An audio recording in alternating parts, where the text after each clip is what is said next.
have 4 more games before the trade deadline. At Golden State, at Portland, at Oklahoma City. Mitch, give me a record in those 4 games. Mitch Vareldzis is in for Wolf, and he's going to make a prediction right now.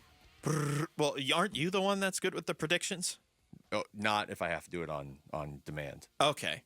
Well, all right. So I guess we can't look into the future right now. That's not like a power that you can just conjure up at any time. I don't even know what the play on words would be for my name, but I will say that I expect him to beat Portland twice. Okay. And that is my base level expectation. So I'll go 2-2. Expect them, like you said that, like sounding like a disappointed parent. Like, I expect better behavior from you. Or do you actually expect them to win the We team? just talked about the records, right? Versus 500 and above versus 500 and below. And again, 3 of their losses this year have come against the Hornets, the Pelicans, and the Nets. I wish you'd stop bringing that Hornets game up. They lost. They did. Badly. And Devin Booker had 39 points in that game. It's really a downer on the whole day. Well, they have those 4 games, and then they will come home next Friday to play the Jazz, so a week from tomorrow. But the trade deadline is a week from today. So the next time they play a game at Footprint Center, they potentially are going to look different. Even if they don't look different, Mitch, I think at that point we're either going to have a different team, like they're going to have pulled off something crazy. Yeah. Or I think we're going to have a little bit of clarity as far as what to expect the rest of this season, because I'm not saying they can't get better.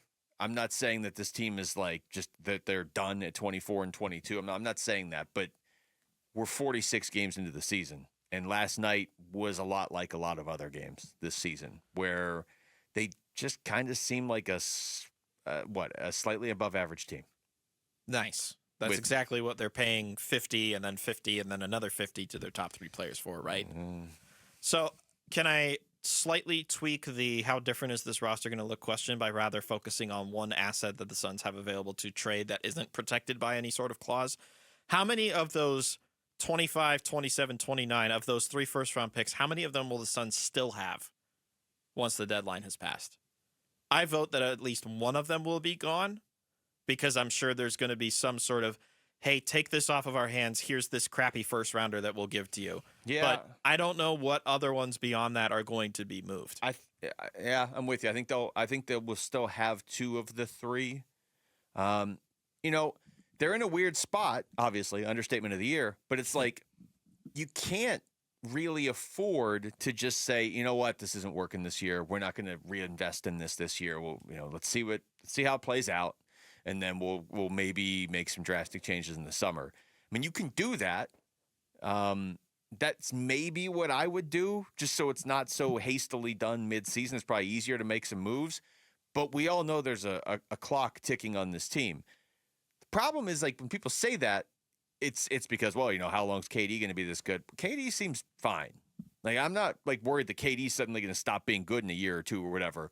But the problem that you have is you can't just burn through a year of it. Whatever it looks like, whether you're saying the clock is there because of KD or you're saying the clock's there because Ishbia is paying so much money for a team that's hovering around 500.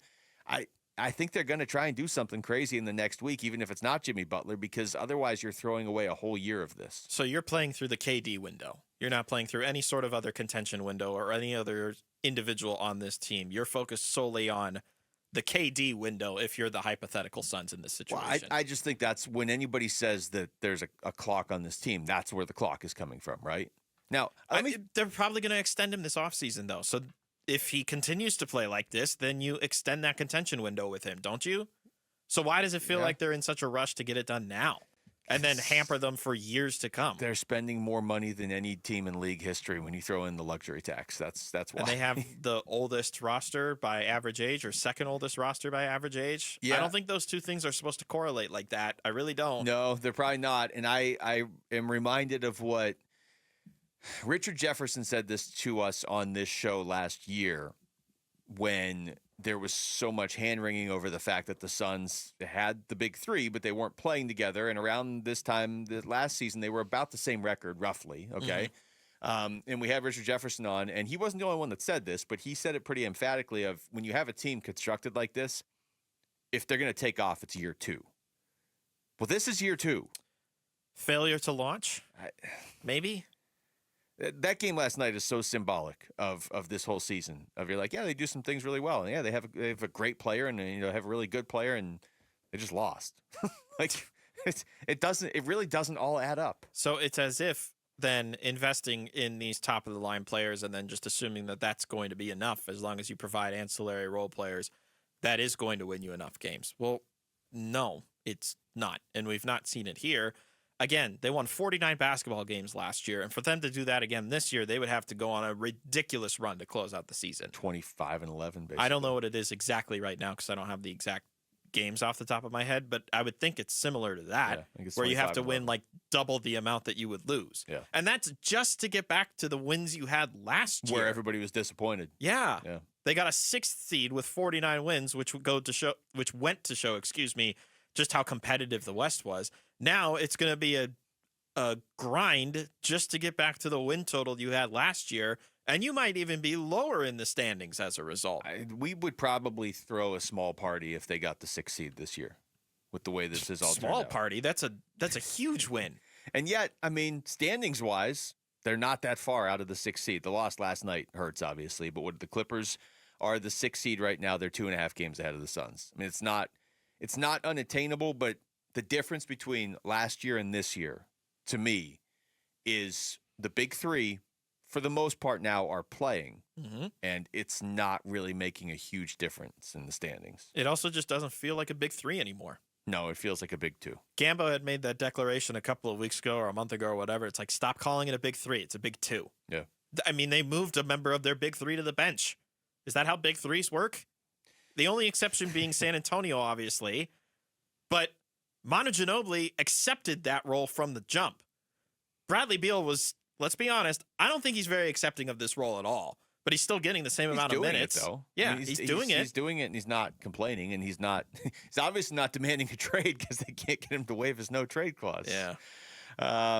It's maybe they should try even further benching him. Maybe that will make him waive his no-trade clause. No, don't be foolish. You actually need him to actually play well. This is Chris Mannix on the Rich Eisen show yesterday talking about what the latest Jimmy Butler suspension does to all this. Since this latest suspension, when I talk to other teams around the league, the sense they're getting is that price has gone down, meaning maybe a little less draft capital, a little less in terms of young talent. They still want the contracts to come off the books. They want to maintain that cap flexibility. But the asking price has gone down to the point where I think that one way or the other, come February 5th or February 6th in the morning, they're going to find a way to move Jimmy Butler off the roster.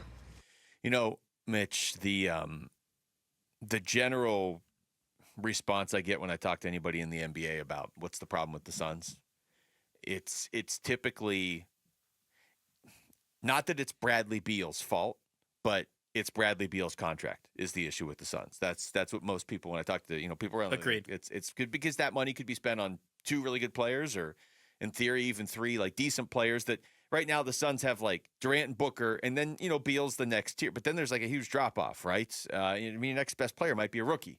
So it's sort of ironic at this point that, like, if you had never made that trade, they could easily go get Jimmy Butler. Easy-ish-ly. So I think that the 2 teams that can be blamed in this, number one is Washington and that previous regime for handing out that abysmal contract in the first place. No. I don't need your retort on this. I was just going to say, have the Wizards ever done anything right? Touche. Ever? Well, Alex Sarr looks decent, but we'll see with that. Number 2 is to blame the Suns for thinking that this was going to work in the first place, for thinking that a guy who, let's be coy about this, had 1 really good season and has otherwise struggled to get to 60 games in seasons since. They looked at that and they said, no, that's a great idea. We did not just witness what happened with the Lakers and Russell Westbrook trying to bring him in. This will work for us. I don't, even in retrospect, I'm trying to be fair. Like, when they made the Durant trade, I was like, all right, this is a big deal. When they made the Beal trade, I remember I remember exactly where I was. I was in a different state. And I remember when they made the trade, I was like, that's interesting. Yeah. I don't hate the aggressiveness, and I don't even hate the, like, hey, let's see what this does. Beal, this guy can do something. But you got to be aware of in today's NBA how much his contract locks you up. Not even just mathematically, but because of the rules. And that is where the misstep happened in my mind. I don't mind them trying it for a year. Sure. And I don't even know that Beal's the problem at this point, but I do think his contract is not only the problem. Thanks for watching Wolf and Luke. Tap to see more and click the button in the middle to subscribe to Arizona Sports.